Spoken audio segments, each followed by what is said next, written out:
Η σημερινή ομιλία, που είναι η χριστουγεννιάτικη ομιλία, θα είναι η εξέταση ενός παλαιοδιαθηκικού χωρίου, μέσα από το οποίο θα δούμε ότι προφητεύεται και ο χρόνος της έλευσης του Μεσσία. Δεν είναι το μοναδικό χωρίο που μιλάει και για τον χρόνο έλευσης, πότε θα έπρεπε να έρθει ο Μεσσίας. Υπάρχουν κι άλλα. Αλλά διαλέγουμε αυτό γιατί έχει και κάποια άλλα στοιχεία που μας ενδιαφέρουν. Ο Χριστός είναι το πρόσωπο που έρχεται και επανέρχεται στην ιστορία. Τι εννοώ με αυτό? Ο μονίμως αναμενόμενος.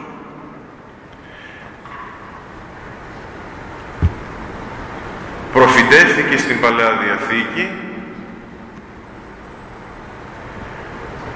ότι θα έρθει, ήρθε όταν έπρεπε να έρθει σύμφωνα με τις προφητείες και ήταν αυτός ο οποίος προφητεύθηκε ότι θα είναι, έκανε αυτά που προβλέπονταν να γίνουν στην πρώτη φάση και είναι πάλι ο αναμενόμενος για την Δευτέρα παρουσία του, οπότε και θα γίνουν αυτά που προβλέπονται για τη Δευτέρα παρουσία και την αιώνια βασιλεία.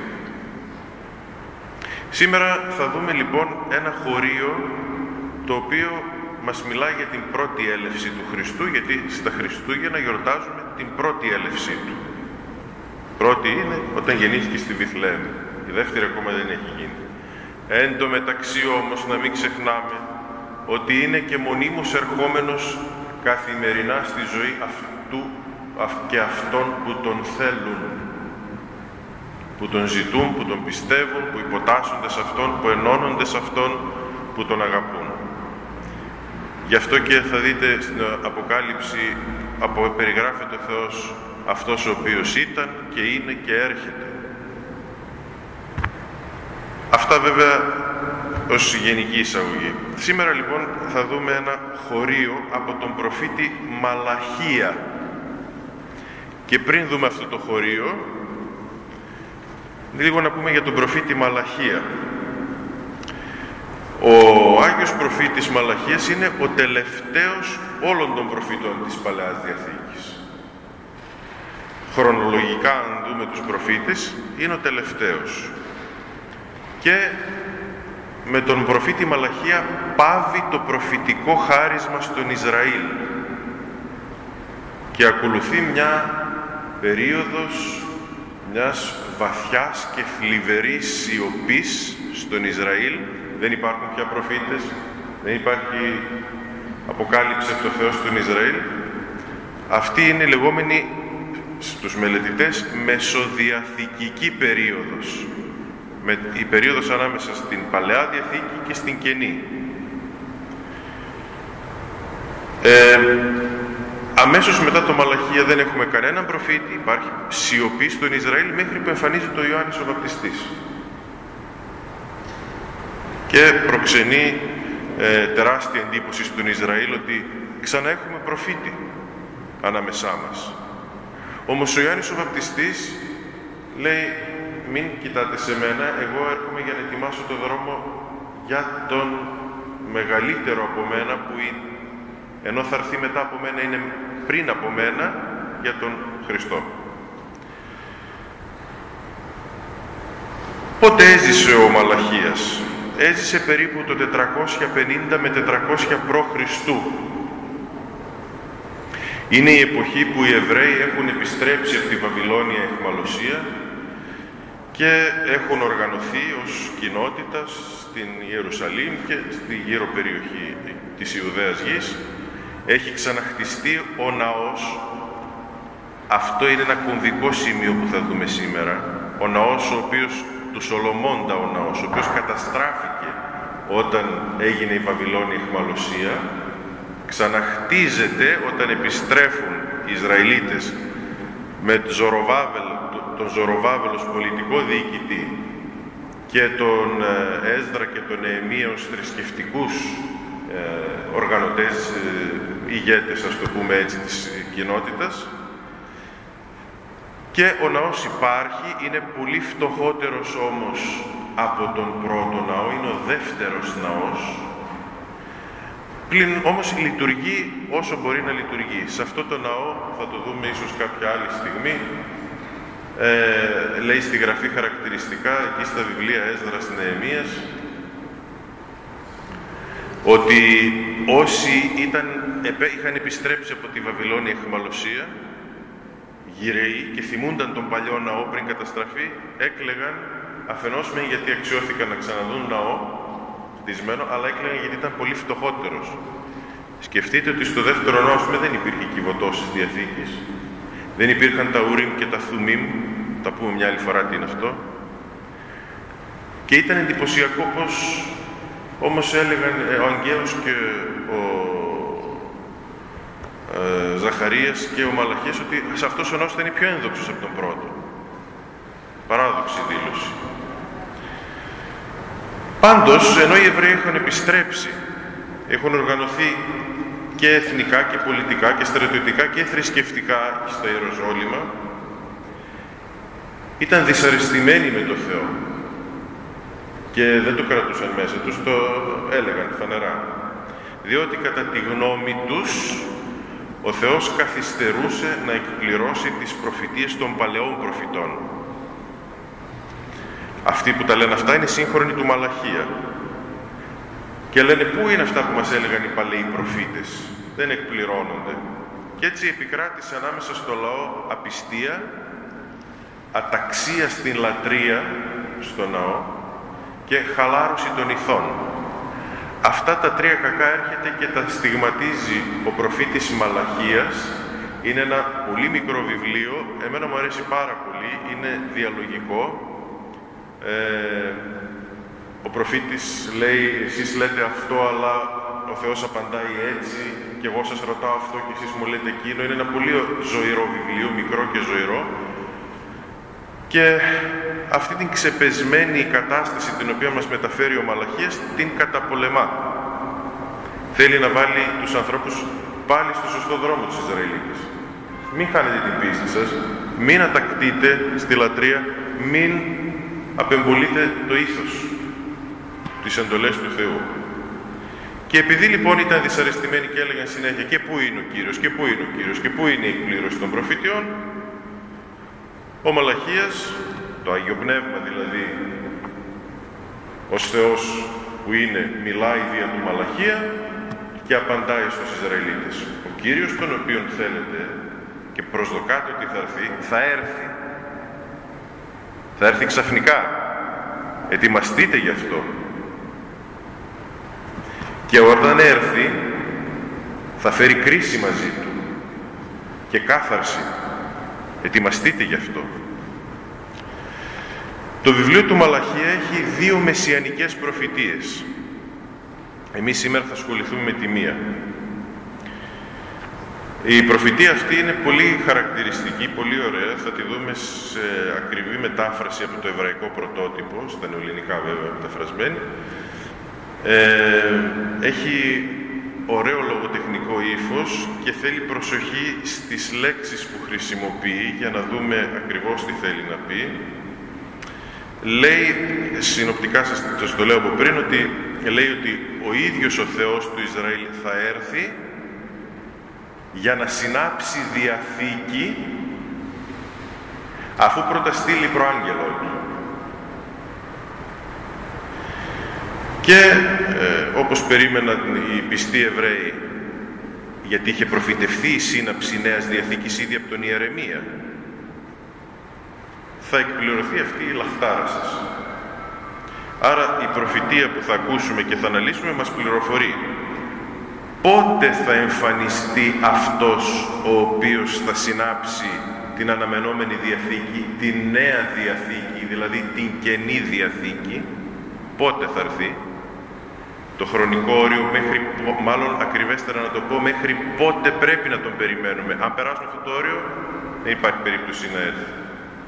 Και όποιος έρθει δεν θα είναι αυτός. Άρα θα πρέπει, σαν να μας λέει το Άγιο Πνεύμα δια του προφήτη Μαλαχία, η Νέα, η Καινή Διαθήκη να συναυθεί μέχρι αυτού του σημείου. Και δεύτερον, ποιος θα είναι αυτός, ότι θα είναι ο ίδιος ο Θεός του Ισραήλ. Είναι από το βιβλίο του Μαλαχία, κεφάλαιο 3, στίχος 1. Μιλάει ο ίδιος ο Θεός δια του Μαλαχία και λέει τα εξής: «Δείτε, εγώ στέλνω τον αγγελιαφόρο μου και αυτός θα προετοιμάσει τον δρόμο μπροστά μου και ξαφνικά θα έρθει στον ναό του ο Κύριος, τον οποίον εσείς ζητάτε, και αγγελιαφόρος της Διαθήκης, στον οποίον εσείς ευαρεστείστε. Δείτε, έρχεται». Και συμπληρώνει ο Μαλαχίας, λέει ο Κύριος των στρατιών.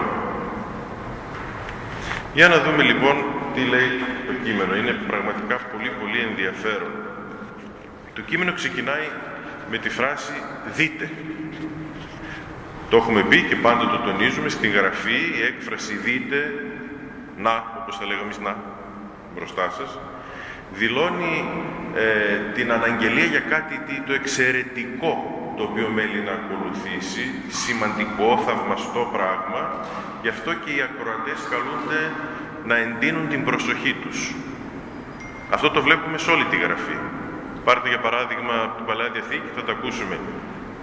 «Ιδού η Παρθένος». Να, δείτε, η Παρθένος θα κυοφορήσει. Ή ο Χριστός όταν λέει την παραβολή των 10 Παρθένων. «Ιδού ο νυμφίος έρχεται». Δείτε, προσέξτε, έρχεται ο νυμφίος. Σηκωθείτε, ξυπνήστε. Άρα πάντοτε αυτό σημαίνει άρα ότι θα ακούσουμε κάτι πολύ σημαντικό τώρα. Δεν είναι μια απλή προτροπή ηθική ή ας το πούμε έτσι κανονιστική. Είναι κάτι πολύ ιδιαίτερο, κάτι υπερφυσικό. Δείτε, ποιος παίρνει το λόγο και μιλάει? Εγώ. Είναι δήλωση ασύλληπτης μεγαλοπρέπειας και σοβαρότητας και βαρύτητας. Ο ίδιος ο Θεός δηλώνει την προσωπική του ενέργεια. Εγώ, ο Θεός ο ίδιος μιλάει, δεν μιλάει ο Μαλαχίας εδώ. Και ο Θεός παίρνει την πρωτοβουλία να απαντήσει σε αυτά τα λόγια που λέγανε οι Ισραηλίτες διαμαρτυρώμενοι εναντίον του. Είπαμε ότι είναι ο πρώτος στίχος από το τρίτο κεφάλαιο. Το αμέσως προηγούμενο, το δεύτερο κεφάλαιο, στον τελευταίο του στίχο, στίχο 17, τελειώνει με τη φράση του λαού των Ισραηλιτών που απιστούν: «Και πού είναι ο Θεός της δικαιοσύνης?» Έχει μέσα του ένα μείγμα πικρίας και αλαζονίας. Μπορεί κάποιος πικραμένος να πει όντως «και πού είναι ο Θεός?» Αλλά μπορεί και κάποιος να ειρωνευτεί και να πει «και πού είναι ο Θεός?» Ο Θεός λοιπόν που είναι παρόν στο λαό του, όπως παρόν είναι και παντού βέβαια, απαντάει στο ερώτημα του λαού, της μερίδας του λαού που έχει ξεφύγει, και στο ερώτημα «και πού είναι ο Θεός της δικαιοσύνης?» απαντάει ο Θεός και λέει «δείτε, εγώ θα σας απαντήσω». Υπάρχει ένα βιβλίο μιας Γερμανίδας μοναχής του 20ου αιώνα Αγίας μορφής, «Όταν ο Θεός σπάσει τη σιωπή του». Να φοβόμαστε όταν ρωτάμε τον Θεό και του λέμε «επιτέλους δεν θα μιλήσεις?» Τότε είμαστε πολύ υπεύθυνοι, γιατί ο Λόγος του Θεού χαρακτηρίζεται φορτίο στην Παλαιά Διαθήκη. Δεν είναι απλά λόγια. Είναι κάτι που έχει τρομακτική βαρύτητα και μας καθιστά πολύ, θα πρέπει να μας καθιστά πολύ υπεύθυνους. Ξέρετε, είναι μεγάλη πνευματική κατάπτωση όταν θέλουμε να δούμε τη δόξα του Θεού, να δούμε τις δωρεές Του, να δούμε τα χαρίσματά Του, να δούμε τη δράση Του, αλλά δεν θέλουμε να δούμε το χάλι μας το πνευματικό. Πάρα πολύ συχνά λέμε να δούμε θαύματα, να δούμε παρεμβάσεις, να δούμε σημεία. Αλλά τις αμαρτίες μας δεν θέλουμε να τις δούμε, δεν θέλουμε να τις καθαρίσουμε, δεν θέλουμε να ασχοληθούμε με αυτό. Θέλουμε μόνο τη δόξα Σου να δούμε. Δεν μπορείς όμως να δεις τη δόξα του Θεού αν δεν καθαριστείς. Και δεν θα ενεργήσει ο Θεός εκεί που δεν τον περιμένει κανείς με ταπείνωση, με υπακοή. Γι' αυτό λοιπόν οι Ισραηλίτες εδώ λένε «και πού είναι ο Θεός της δικαιοσύνης?» χωρίς οι ίδιοι όμως να είναι έτοιμοι να τον υποδεχτούν.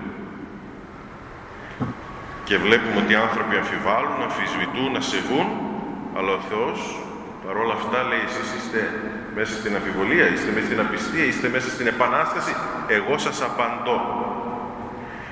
Προσοχή λοιπόν όταν ο Θεός απαντά. Πρέπει σε δύο πράγματα να προσέχουμε. Όταν προσευχόμαστε, τι ζητάμε. Γιατί πολλές φορές ζητάμε και πράγματα που δεν έχουμε τόσο φαρδιές πλάτες να τα σηκώσουμε. Νομίζουμε ότι είναι εύκολο να τα ζητήσουμε, μας τα δώσει ο Θεός. Και να φοβόμαστε, όχι με την έννοια του φόβου του νοσηρού, να έχουμε βαθύτατο δέος για το όταν ο Θεός ανοίγει το στόμα του. Εμείς νομίζουμε ότι είναι κάτι απλό. Άντε κύριε μίλα, πού είσαι, λένε οι Ισραηλίτες, και ο Θεός λέει δείτε, προσοχή, εγώ, ο Θεός μιλάει. Τώρα να δούμε τι έχει να γίνει. Στέλνω, εγώ στέλνω, λέει ο Θεός. Το ρήμα είναι σε ενεστώτα στο κείμενο. Δεν λέει θα στείλω, λέει στέλνω. Γιατί εκείνη την ώρα που μιλάει ο Μαλαχίας, δηλαδή με το 450 π.Χ., εκείνη την ώρα στέλνει. Όχι.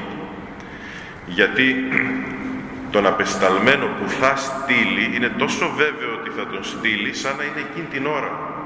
Ουσιαστικά είναι στο δρόμο του απεσταλμένος. Και εμείς δεν λέμε ότι ο Χριστός είναι ερχόμενος με τα δόξης. Ερχόμενος, ενεστώτας, έρχεται, είναι στο δρόμο, έρχεται. Δεν είναι κάθεται εκεί και κάποτε θα ξεκινήσει την πορεία.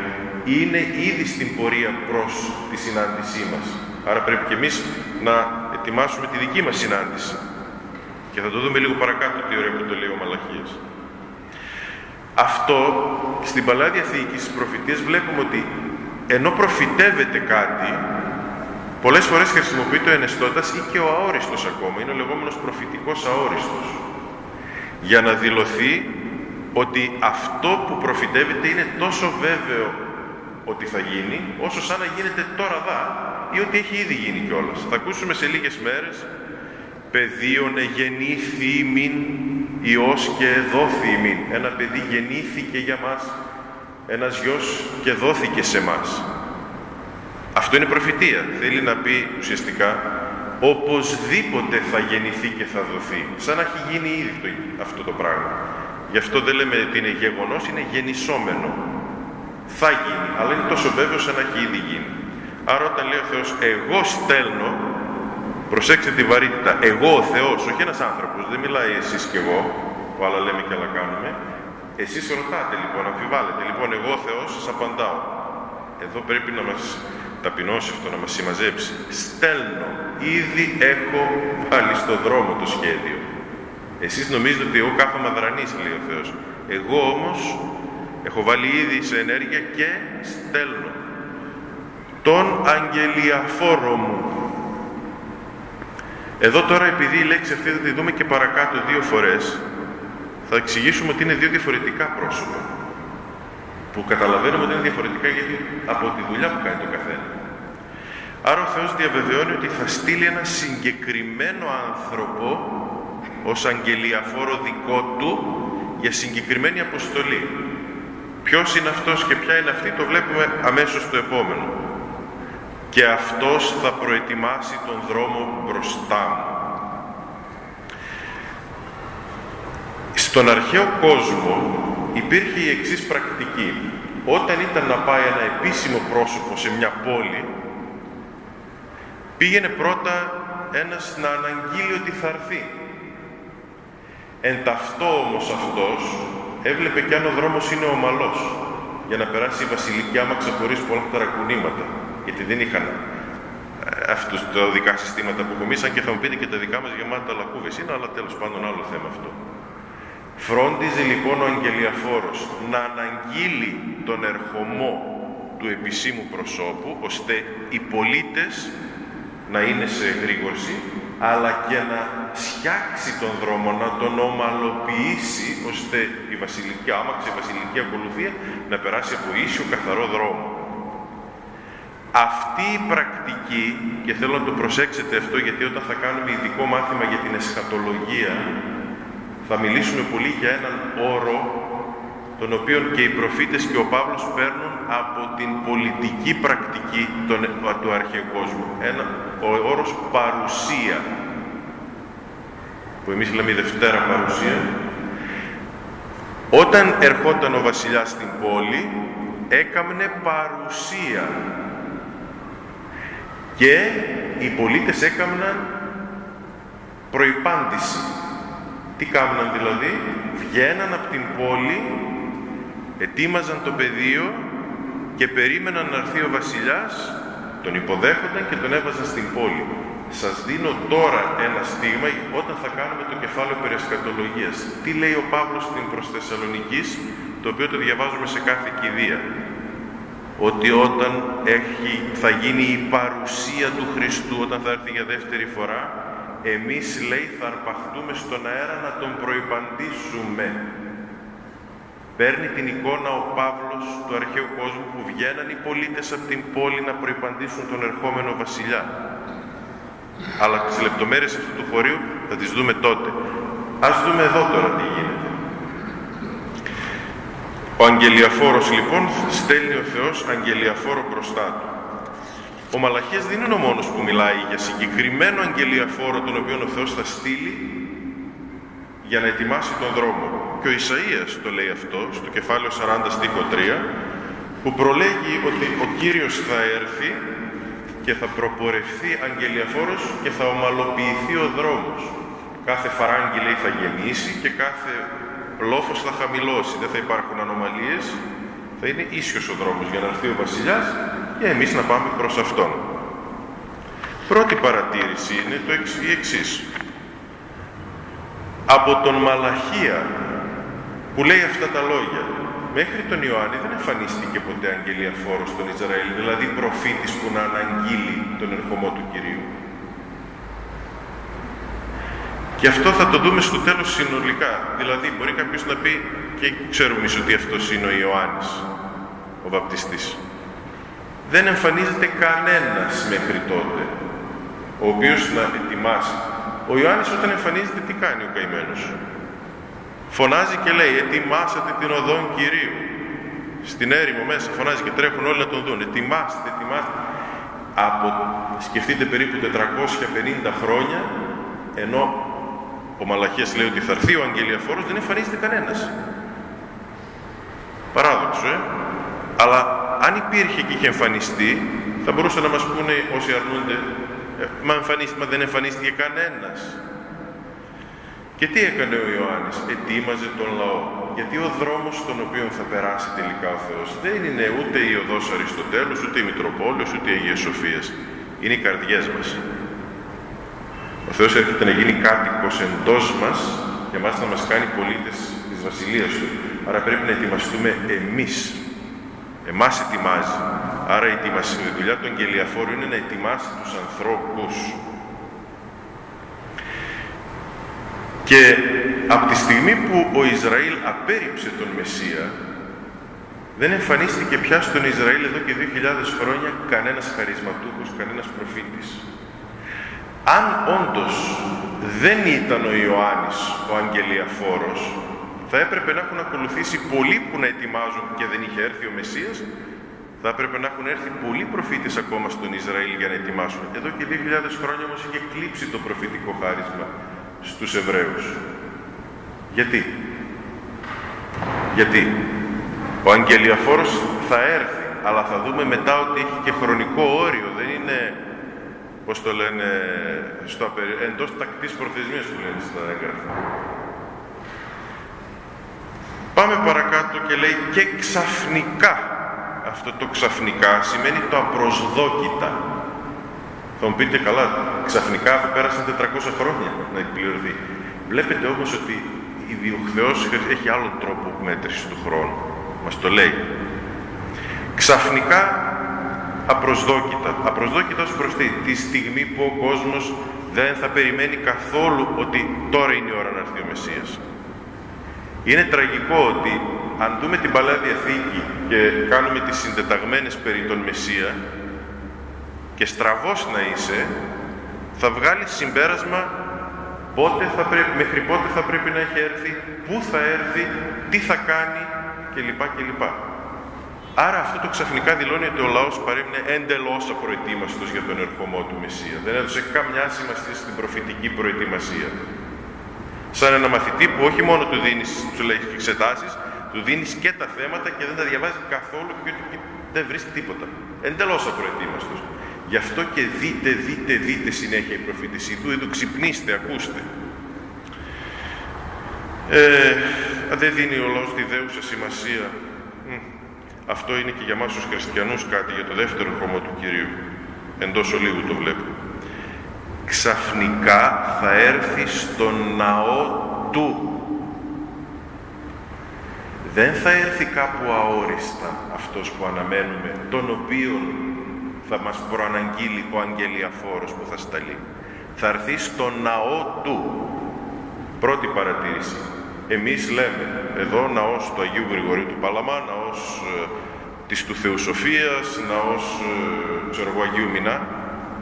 Για τους Ισραηλίτες ένας ήταν ο ναός των Ιεροσολύμων. Επομένως, όταν λέει θα έρθει στο ναό, συγκεκριμένος τόπος που θα έρθει αυτός ο οποίος αναμένεται να έρθει. Και προσέξτε, βάζει την κτητική αντωνυμία του. Ο ναός ανήκει μόνο στον Θεό. Ο ναός δεν ανήκει σε κανέναν. Ακόμα και όταν λέμε ο ναός του Αγίου Τάδε, δεν εννοούμε ότι λατρεύεται ο Άγιος Τάδε ως να ήταν Θεός. Ο ναός στο Θεό ανήκει, αλλά τιμάται ονόματι ενός Αγίου. Επομένως, όταν λέει εδώ ότι αυτός που θα έρθει, αφού έχει στείλει πρώτα αγγελιαφόρο, θα έρθει στο ναό του, αυτός που θα έρθει είναι ο Θεός του Ισραήλ.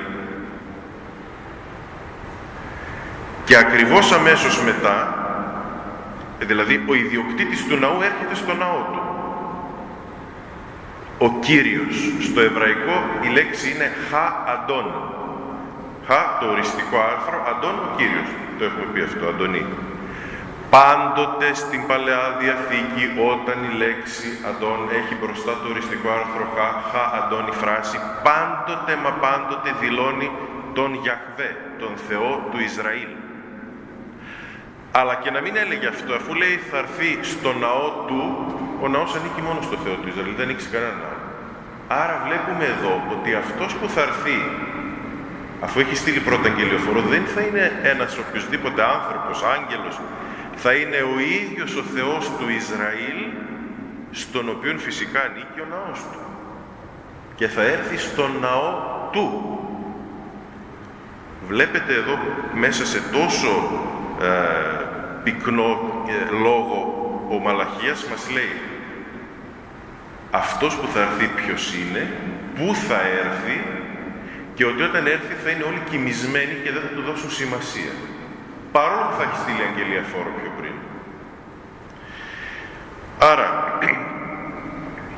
στην αρχή ο Θεός ξεκινάει λέγοντας ότι εγώ στέλνω αγγελιαφόρο και μετά γυρνάει στο πρόσωπο, το τρίτο πρόσωπο και λέει ο Κύριος θα μπει στο ναό του. Εγώ στέλνω, αλλά και εγώ ίδιος μετά τον αγγελιαφόρο έρχομαι. Αν μας έλεγε κάποιος, θυμάστε ίσως όλοι όταν ήμασταν στο σχολείο που βάζαμε κάποιον έξω από την τάξη και λέγαμε κοίτα πότε έρθει ο καθηγητής να κάνουμε ησυχία, εμείς μέσα μιλούσαμε και ήταν έρχεται και όλοι καθόμασταν ήσυχοι. Φανταστείτε λοιπόν να πούμε ότι κάποιος έρχεται ο αγγελιαφόρος και λέει έρχεται ο ίδιος ο Θεός. Δεν θα μας προκαλούσε αυτό μια εγρήγορση, μια σοβαρότητα? Σαν να λέει ο Θεός, δεν θέλω να σας πιάσω στα πράσα. Σας στέλνω αγγελιαφόρο πριν, να ετοιμαστείτε. Γιατί εγώ ο ίδιος ο Θεός θα έρθω. Και πού θα έρθεις Κύριε, κάπου αόριστο, όχι στο ναό μου. Τι πιο συγκεκριμένο, τι πιο απτό, τι να σας πω, μας δίνει τις λύσεις, όχι και τα θέματα. Γιατί έχει τεράστια σημασία ότι αναφέρονται όλα αυτά. Προσέξτε η σειρά των γεγονότων. Ο Μαλαχίας όταν εκφέρει αυτή την προφητεία είπαμε ότι στέκεται ο δεύτερος ναός, ο ναός του Ζοροβάβελ. Ο πρώτος είναι του Σολομώντα, ο δεύτερος είναι του Ζοροβάβελ. Ο ναός του Ζοροβάβελ καταστράφηκε το 70 μετά Χριστόν ολοσχερός από τα στρατεύματα τα ρωμαϊκά του Τίτου. Άρα ο αγγελιαφόρος που προφητεύεται και η επίσκεψη του Θεού πρέπει να έχει γίνει πριν το 70 μετά Χριστόν. Διότι μετά δεν υπάρχει ναός και δεν υπάρχει ως σήμερα. Δεν μιλάει για έναν οποιοδήποτε ναό, μιλάει για το συγκεκριμένο ναό ο Μαλαχίας. Άρα ο Μεσσίας πρέπει να έχει έρθει, αφού έχει έρθει πρώτα αγγελιαφόρος, μέχρι το 70 μετά Χριστόν. γιατί το 70 ναός καταστρέφεται. Βλέπετε πόσο ακριβής είναι η προφητεία. Ποιος είναι αυτός που θα έρθει? Ο Θεός του Ισραήλ. Πριν από αυτόν θα έρθει αγγελιαφόρος για να προετοιμάσει το λαό. Πού θα έρθει? Στο ναό. Ποιο ναό? Αυτόν τον συγκεκριμένο ναό. Πότε θα γίνει? Πρέπει να έχει γίνει όσο υπάρχει αυτός ο ναός. Ο ναός αυτός καταστράφηκε το 70. Άρα αυτή η προφητεία πρέπει να έχει εκπληρωθεί μέχρι το 70 μετά Χριστόν. Διότι ο ναός, το επαναλαμβάνω, που ο Μαλαχίας μιλάει, είναι ο δεύτερος ναός. Δεν μιλάει γενικά για τον ναό. Γιατί μπορεί να πει κάποιος, μπορεί να ξαναχτιστεί ένας τρίτος, τέταρτος, πέμπτος ναός. Δεν ξέρουμε. Ο Μαλαχίας δεν μιλάει για τον οποιοδήποτε ναό. Μιλάει για τον ναό που βλέπει μπροστά του και που βλέπουν μπροστά τους και εκείνοι που τον ακούνε εκείνη την ώρα, το 400 π.Χ. Σε αυτόν τον ναό θα έρθει ο Κύριος. Και την έλευσή του θα την αναγγείλει προάγγελος, αγγελιαφόρος. Άρα όσο υπάρχει αυτός ο ναός πρέπει να εκπληρωθεί η προφητεία. Ο Θεός δεν λέει ψέματα, άρα η προφητεία ήδη εκπληρώθηκε αυτή του Μαλαχία. Για να δούμε όμως τη συνέχεια τώρα. Λέει το επόμενο τμήμα, το οποίο θα το διαβάσω, ο Κύριος, μέχρι το ευαρεστήστε, ο Κύριος τον οποίο συζητάτε και αγγελιοφόρος της Διαθήκης τον οποίο εσείς ευαρεστήστε, είναι χιαστή σύνταξη. Στο κείμενο λέει ο Κύριος τον οποίο συζητάτε και αγγελιαφόρος της Διαθήκης τον οποίο εσείς ευαρεστήστε. Βλέπετε ότι δεν λέει ο Κύριος και ο αγγελιαφόρος, δεν έχει άρθρο στο πρωτότυπο. Αν το βάλουμε κατά παράταξη την σύνταξη, διαβάζεται ως εξής για να το καταλάβουμε. Ο Κύριος και αγγελιαφόρος της Διαθήκης, τον οποίον εσείς ζητάτε, στον οποίον εσείς ευαρεστήστε. Δηλαδή, ο Θεός του Ισραήλ, ο Κύριος, αυτός είναι και ο αγγελιαφόρος της Διαθήκης. Έχουμε λοιπόν στην προφητεία δύο αγγελιαφόρους. Ο ένας είναι που θα προαναγγείλει τον ερχομό του Κυρίου, αλλά ο Κύριος ο ίδιος θα αναγγείλει Διαθήκη. Πού έγκυται άλλη τρομερή βαρύτητα σε αυτό. Όπως είδαμε στο προηγούμενο μέσο κεφάλαιο, το 2 του Μαλαχία, τελειώνει με την ασεβή αυτή αναφώνηση και πού είναι ο Κύριος της δικαιοσύνης, λένε οι Εβραίοι. Και ο Θεός απαντάει. Λέτε πού είναι ο Κύριος? Λοιπόν, ετοιμαστείτε. Και λέει ότι θα έρθει και θα συνάψει νέα Διαθήκη. Για να αναγγελθεί μια Διαθήκη πρέπει πρώτα να συναυθεί. Δεν μπορούμε να αναγγείλουμε κάτι που δεν υπάρχει. Έχει προφητευτεί ήδη από τον Ιερεμία και είναι εύκολο να το θυμάστε αυτό την παραπομπή. Ιερεμίας 31-33. Κεφάλαιο 31, στίχη 31-33. Εκεί λέει ρητά ο Κύριος δια του Ιερεμία. Έρχονται μέρες που θα συνάψω Διαθήκη καινήν. Από εκεί πήραμε την ονομασία Κοινή Διαθήκη, δεν την πλάσαμε από το ονομασία Χριστιανή. Την Παλαιά Διαθήκη την πήραμε. Θα συνάψω καινούρια Διαθήκη με το λαό. Πότε θα γίνει, Κύριε? Όταν θα στείλω αγγελιαφόρο και εγώ ίδιος θα έρθω να αναγγείλω τη Διαθήκη. Άρα πρέπει μέχρι το 70 να έχει εκπληρωθεί η προφητεία του Ιερεμία και του Μαλαχία. Δεν χωράει ιστορικά. Ο Θεός ψέματα δεν λέει. Αν δεν έχει γίνει μέχρι το 70 δεν θα γίνει ποτέ. Βλέπετε ότι η Γραφή μας δίνει συγκεκριμένα όρια και στραβώς να είσαι θα τα δεις αρκεί να θέλεις. Τότε, προσέξτε όμως, τότε οι Εβραίοι δυσανασχετούσαν, κοροϊδεύαν τους προφήτες. Και πού είναι ο Κύριος της δικαιοσύνης και πού είναι και γιατί δεν εκπληρώνονται οι προφητείες κτλ. Και όμως ο πρώτος ερχομός έγινε. Ήρθε ο Κύριος, ήρθε ο Μεσσίας, συνήφθη η Καινή Διαθήκη. Διατρέχουμε εμείς οι χριστιανοί κάποιον ανάλογο κίνδυνο? Ναι. Πολλοί χριστιανοί λένε και πού είναι ο Κύριος? Πέρασαν 2.000 χρόνια και μιλάτε για Δευτέρα Παρουσία και παραμύθια. Αυτό δεν είναι καινούριο φρούτο. Ήδη υπάρχει από την Αποστολική και μεταποστολική εποχή. Ο Πέτρος στη δεύτερη επιστολή του, στο κεφάλαιο 3 στίχους 3-4, επιτιμά αυτούς που από εκείνη την εποχή ακόμα είχαν αυτή την κακή στάση. Προφητεύθηκε ότι θα ξανάρθει ο Χριστός. Και πού είναι? Πέρασε ένας χρόνος, πέρασαν 10 χρόνια, πέρασαν 50 χρόνια, πέρασαν 2.000 χρόνια. Πού όντως? Μην κάνουμε το ίδιο λάθος που έκαναν τότε οι Ισραηλίτες. Και πού είναι ο Κύριος της δικαιοσύνης? Και λέει ο Θεός, πού είναι ο Κύριος της δικαιοσύνης? Ανοίξτε τα μάτια σας να το δείτε που έρχεται. Εμείς να μην κάνουμε το ίδιο λάθος. Πού είναι ο Χριστός που θα έρθει δεύτερη φορά? Άνοιξε τα μάτια σου και θα δεις τα σημεία των καιρών.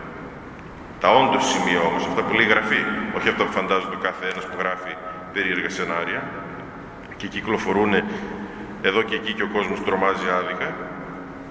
Τώρα, να δούμε τη βαρύτητα. Ο αγγελιαφόρος της Διαθήκης.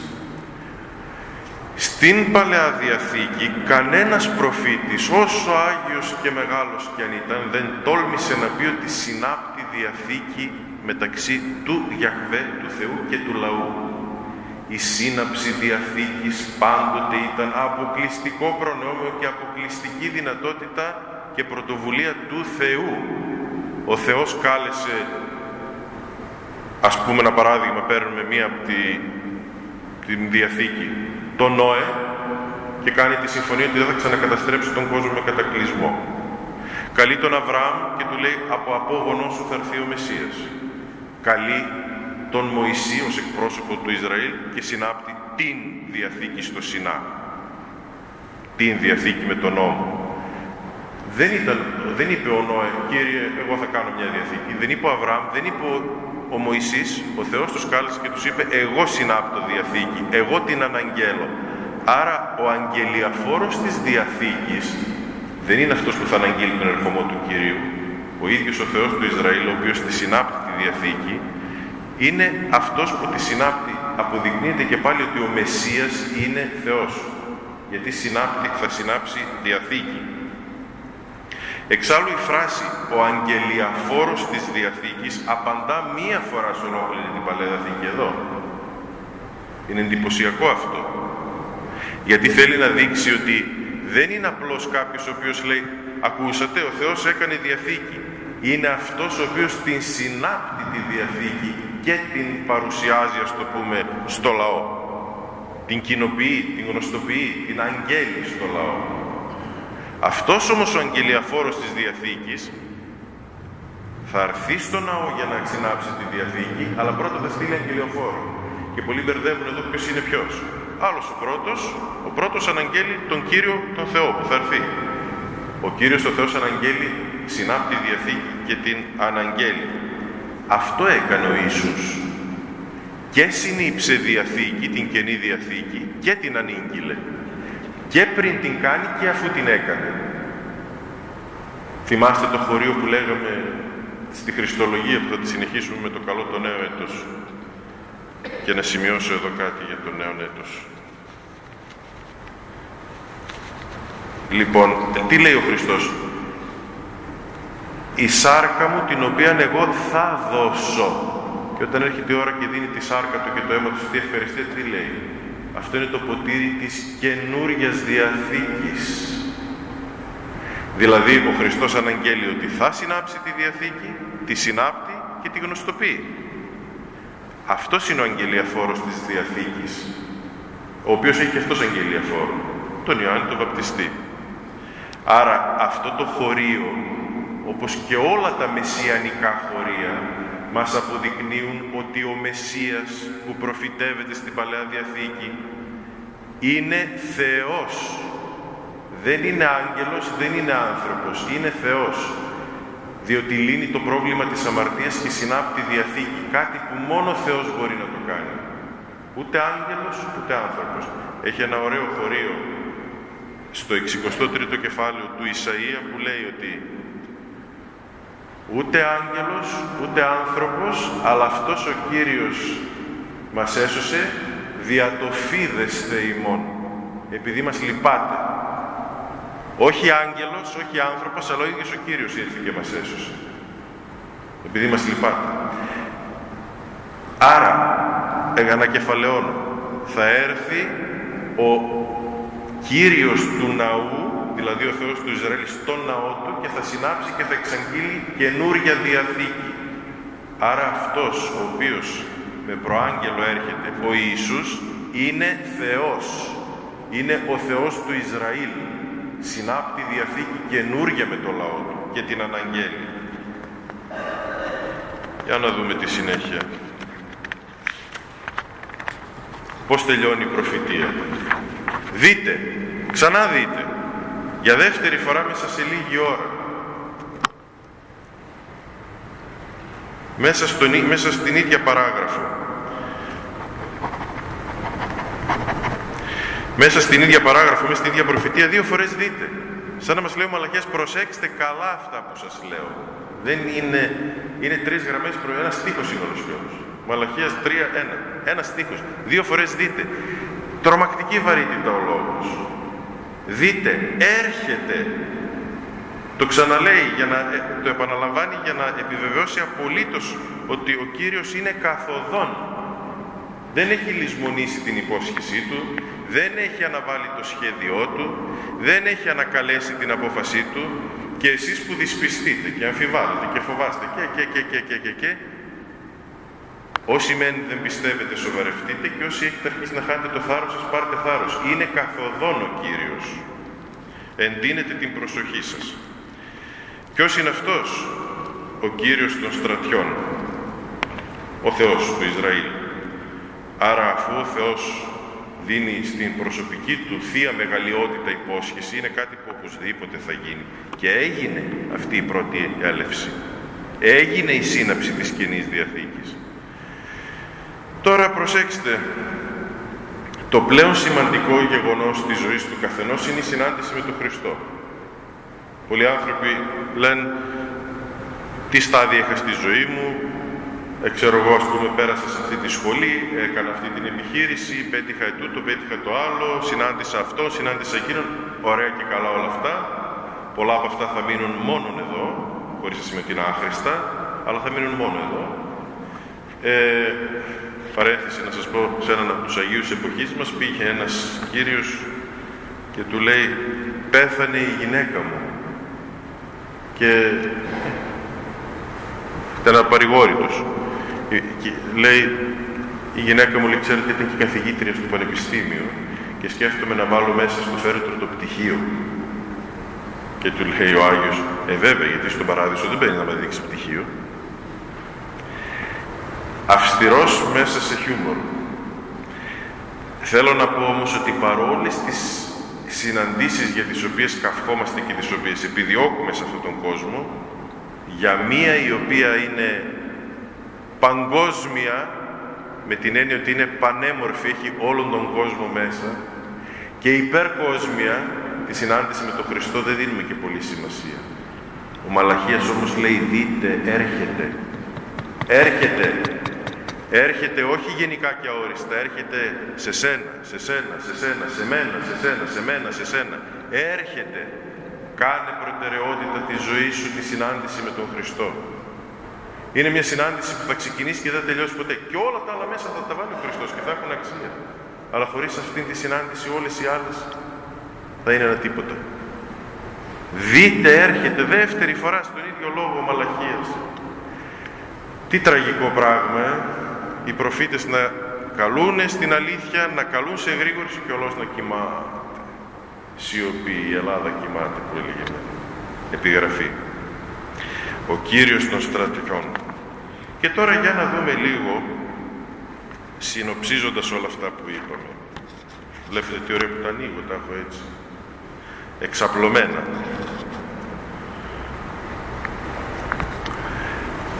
Επαναλαμβάνω το εξής, συνοψίζοντας. Με τον προφήτη Μαλαχία κλείνει η Παλαιά Διαθήκη και κλείνει και με ένα πολύ σκληρό χωρίο. Αλλά να σας το αφήνω, το διαβάστε μόνοι σας στο σπίτι στο Μαλαχία. Και επιβεβαιώνεται με τον πλέον θεοπρεπή και διαβεβαιωτικό τρόπο ότι ο υπεσχημένος Μεσσίας θα έρθει. Ο Θεός δεν ξέχασε την υπόσχεσή του, δεν ματαιώθηκε το σχέδιο του. Ο Μεσσίας θα έρθει και θα συνάψει την Νέα Διαθήκη. Γι' αυτό απαιτείται γρήγορση από την πλευρά του λαού. Και δίδεται χρονικό όριο. Ο Μεσσίας πρέπει να έρθει και να συνάψει τη Διαθήκη όσο υπάρχει ο δεύτερος ναός. Εφόσον ο δεύτερος ναός καταστράφηκε το 70 μετά Χριστόν, είναι terminus post quem, όπως λέμε στα λατινικά. Ή terminus ante quem. Ποιο είναι το σωστό, θα το βρείτε. Είναι terminus πάντως, είναι όριο. Πρέπει μέχρι τότε να έχει γίνει. Αν δεν έχει γίνει μέχρι τότε, δεν υπάρχει. Η προφητεία πράγματι εκπληρώθηκε στο πρόσωπο του Ιωάννη του Βαπτιστή, ο οποίος προαναγγέλει τον Μεσσία, και του Ιησού, ο οποίος είναι όντως ο Μεσσίας, και εκτός από τον Ιωάννη και τον Κύριό μας Ιησού, δεν υπήρξε κανένας από τον Μαλαχία μέχρι το 70 που καταστρέφεται ο νόμος και που θα έπρεπε να εκπληρωθεί η Διαθήκη, ο οποίος ο ένας θα συνάψει Διαθήκη και ο άλλος θα την προαναγγείλει, τον ερχόμενο να συνάψει. Άρα η προφητεία αυτή εκπληρώνεται στον Ιωάννη και στον Χριστό. Είναι πολύ συγκεκριμένη. Το εντυπωσιακό ποιο είναι? Θα μου πείτε, οι Εβραίοι που είχαν το κείμενο αυτό δεν το κοιτάνε? Πιστέψτε με, αν διαβάσετε τα ραβινικά υπομνήματα πάνω σε αυτό το χωρίο, θα δείτε ότι είναι ομόφωνη η γνώμη της ραβινικής σκέψης ότι αυτός που προαναγγέλλεται ότι θα έρθει είναι ο Μεσσίας. Γιατί όμως τελικά δεν το δέχτηκαν? Ένα άλλο θέμα αυτό. Και για αυτούς που θέλουν να το δούνε πιο συγκεκριμένα, διότι κάποιοι ακροατές ψάχνουν, παραπέμπω στον Μαϊμονίδη. Ο Μαϊμονίδης πέθανε το 1204, κορυφαίος Εβραίος φιλόσοφος και ας το πούμε με την έννοια θεολόγος της ραβινικής σκέψης. Συνέγραψε πολλά έργα, ήταν μεγάλο μυαλό, και συνέγραψε και ένα έργο το οποίο ακόμα μέχρι σήμερα οι Εβραίοι ανά τον κόσμο χρησιμοποιούν για τις κανονιστικές τους θρησκευτικές κανονιστικές διατάξεις, το έργο Μισνέ Τορά. Είναι σαν να λέμε συλλογή και υπομνηματισμός, σύνταγμα ολόκληρο. Εκεί σε αυτό το έργο του ο Μαϊμονίδης, συνοψίζοντας, προσέξτε, 1204 μετά Χριστόν ο Μαϊμονίδης, συνοψίζοντας όλη τη ραβινική σκέψη των προηγούμενων αιώνων, στο κεφάλαιο Χιλκόθ Μελαχήμ, αριθμός 12, άρθρο 12, εδάφιο 3, συνοψίζει όλη τη ραβινική σκέψη και λέει ότι αυτός που περιγράφεται σε αυτό το στίχο είναι ο Μεσσίας. Δεν είναι δική μας ημών των χριστιανών φαντασία ότι αυτός είναι ο Μεσσίας που περιγράφεται εδώ και ότι εκπληρώθηκε στο πρόσωπο του Χριστού. Ότι είναι ο Μεσσίας είναι η ομόφωνη ραβινική σκέψη και το καταθέτει ο Μαϊμονίδης. Όχι εγώ. Όποιος θέλει μπορεί να τρέξει στο έργο αυτό του Μαϊμονίδη. Είναι όμως ένα ερώτημα. Ίσως πει κάποιος το εξής τώρα. Εντάξει, αυτός που προφητεύεται είναι ο Μεσσίας και έπρεπε να γίνει έτσι. Γιατί να είναι ο Ιησούς ο Μεσσίας όμως και γιατί να μην είναι κάποιος άλλος? Εσείς λέτε ότι είναι ο Ιησούς από τη Ναζαρέτ και γιατί να είναι αυτός και να μην είναι ένας άλλος?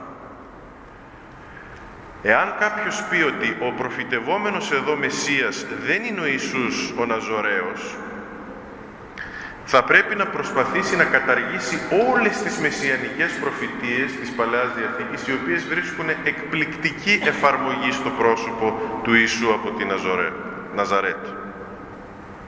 Εμείς δεν πιστεύουμε ότι ο Ιησούς από τη Ναζαρέτ είναι ο Μεσσίας μόνο σε αυτή την προφητεία στηριζόμενη, αλλά σε πάρα πολλές άλλες. Δεν μπορεί λοιπόν να μην έχει εμφανιστεί κανένας στο χρονικό διάστημα το οποίο ορίζει η προφητεία και να εμφανίζεται ένας ο οποίος θα το εκπληρώνει και να λέμε ότι δεν είναι, ενώ όλες οι άλλες προφητείες που αφορούν σε αυτόν το συγκεκριμένο τον ένα που είναι ο Μεσσίας να εκπληρώνουν. Ας μας δείξουν λοιπόν, αν διαφωνούν ότι είναι ο Ιησούς από τη Ναζαρέτ ο προφητευόμενος Μεσσίας, σε αυτό το χρονικό διάστημα που λέει η προφητεία, ποιος είναι? Ποιος θα έπρεπε να εκπληρώσει την προφητεία? Δεν υπάρχει κανένας εκτός από τον Ιησού και τον Ιωάννη. Δεύτερον, αν ο Ιησούς δεν εκπληρώνει αυτή την προφητεία, κανείς δεν την εκπληρώνει. Άρα θα πρέπει να πούμε ότι και ο Μαλαχίας είναι ψευδοπροφήτης. Δεν μπορούμε να πούμε ότι είναι προφητεία αληθινή, αλλά δεν εμφανίστηκε κανένας να συνάψει διαθήκη και να έχει και προάγγελο στο συγκεκριμένο χρονικό σημείο και στο συγκεκριμένο τόπο. Αν πούμε λοιπόν ότι δεν είναι ο Ιησούς, θα πρέπει να πούμε ότι ο Μαλαχίας είναι ψευδοπροφήτης. Ή πρέπει να είναι ο Μαλαχίας προφήτης και επομένως ο Ιησούς είναι ο Μεσσίας, ή αν δεν είναι ο Ιησούς Μεσσίας, ούτε ο Μαλαχίας είναι προφήτης κοντολογείς. Ή και οι δύο πρέπει να είναι αληθινοί, ή και οι δύο πρέπει να είναι ψεύτικοι. Δεν χωράει κάτι άλλο. Ωστόσο, αυτή η προφητεία έρχεται και δένει με όλες τις άλλες μεσιανικές προφητείες για τον Χριστό, οι οποίες εκπληρώνονται με καταπληκτική ακρίβεια στον τόπο, τον χρόνο, τον χαρακτήρα, τη φύση, το έργο του Μεσσία. Είναι μια ξεκάθαρη μεσσιακή προφητεία, η οποία δένει και με την άλλη μεσσιακή προφητεία του Μαλαχία, την οποία δεν θα εξετάσουμε σήμερα. Είναι αληθινή προφητεία και επαληθεύτηκε. Και τελειώνουμε με το εξής.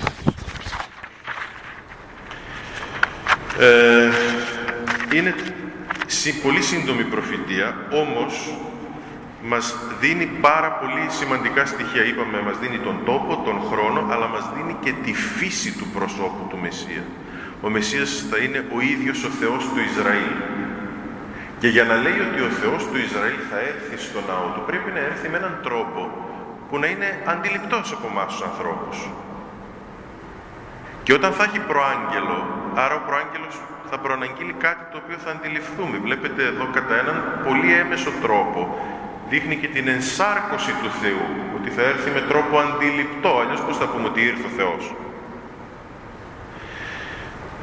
Και αποδεικνύεται και από αυτό το χωρίο ότι ο Ιησούς είναι και Μεσσίας και Θεός. Τώρα, και για να τελειώσουμε, γιατί αυτό θα σας μοιράσω στο τέλος ως αναμνηστικό,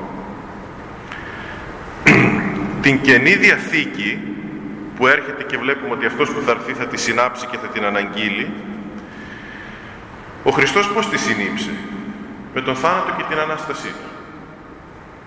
Και πώς χαρακτηρίζεται προφητικά? Η σφαγή του Πασχάλιου αμνού. Γι' αυτό ο προάγγελος του Χριστού, που προφητεύεται στη Διαθήκη, ο Ιωάννης ο Βαπτιστής, όταν βλέπει τον Χριστό να έρχεται στον Ιορδάνη, τι γερνάει και λέει στους παρισταμένους? Δείτε, ο αμνός του Θεού που σηκώνει την αμαρτία του κόσμου. Ο προάγγελος πώς χαρακτηρίζει αυτόν που θα συνάψει τη Διαθήκη? Αμνός του Θεού. Τι σημασία έχει αυτό? Κάθε φορά που θα έρχεται ο διάβολος να μας πει, ξέρεις πόσες είναι οι αμαρτίες σου, ξέρεις τι σε περιμένει, εμείς θα παίρνουμε το χέρι του Ιωάννη και θα λέμε, να ο αμνός του Θεού που σηκώνει την αμαρτία του κόσμου, άρα και τη δική μου αμαρτία. Δεν τη σηκώνω πια εγώ, εφόσον έχω πιστέψει στον Χριστό, εφόσον έχω δώσει τον εαυτό μου στον Χριστό. Τη σηκώνει ο αμνός του Θεού. Πάρ' τα διάβολα. Όποτε έρχεται η συνείδησή μας και μας ταλαιπωρεί, είσαι γεμάτος ταλαιπώριες, είσαι γεμάτος. Να ο αμνός του Θεού που σηκώνει την αμαρτία του κόσμου. Ο προάγγελος του Μεσσία δεν δείχνει τον εαυτό του, όπως και όλοι μας δεν πρέπει να δείχνουμε τον εαυτό μας, πρέπει να δείχνουμε να ο αμνός του Θεού. Και σε πολλούς που έρχονται στην εξομολόγηση με ταλαιπωρημένες συνειδήσεις και ταλαιπωρημένες συζητήσεις, τους λέω, μην στερείτε από τον Χριστό τη δουλειά του. Η δουλειά του είναι να σηκώσει τις αμαρτίες σας. Ρίξτε τες πάνω του. Το ζητάει ο ίδιος. Ελάτε σε μένα όλοι εσείς που κοπιάζετε και είστε φορτωμένοι και εγώ θα σας αναπαύσω. Ο Ιωάννης λέει, να ο αμνός του Θεού, θέλετε να ξεφορτώσετε τις αμαρτίες σας. Αυτός τη σηκώνει, βάλτε τες πάνω του. Άρα λοιπόν, η σωτηρία, η ελπίδα, η προσδοκία όλου του κόσμου, ο Ιησούς, ο Μεσσίας, ο Θεός μας, ήρθε και πήρε πάνω τις αμαρτίες. Και συνήψε με αυτόν τον τρόπο την Καινή Διαθήκη, όπως είδαμε στο χωρίο αυτό να προφητεύει ο Μαλαχίας, με όλα αυτά τα πολύ σημαντικά χαρακτηριστικά. Και θα μου πείτε, είναι άμεσα χριστουγεννιάτικο το χωρίο? Άμεσα όχι με την έννοια ότι αναφέρεται στη γέννηση του Μεσσία, αλλά στην εμφάνισή του. Και είναι ένα σημαντικό χωρίο, πρέπει να το έχουμε στο νου μας, γιατί τις επόμενες μέρες θα ακούσουμε, θα πλησιάσει η γιορτή της Θεοφανίας, και όχι των Θεοφανίων όπως λένε, και θα ακούσουμε εκεί για τον Ιωάννη, ο οποίος βαπτίζει, βάπτισμα μετανοίας, και έρχεται ο Χριστός και λέει αυτή τη φράση. Να θυμηθούμε τότε ότι αυτό το σκηνικό προφητεύτηκε και εκπληρώθηκε την ώρα που έπρεπε να εκπληρωθεί. Και είναι αυτό μια αγαπητική κλίση προς τους αγαπητούς μας Εβραίους. Δείτε τι λέει η Γραφή που είναι γραμμένη στη γλώσσα σας. Έχει χρονικό όριο ο Μεσσίας. Μην περιμένετε άλλον Μεσσία. Αν περιμένετε, και οποιοσδήποτε περιμένει άλλον Μεσσία εκτός από αυτόν που έπρεπε να έρθει και να θυσιαστεί μέχρι το 70, θα την πατήσει με την έλευση του Αντίχριστου.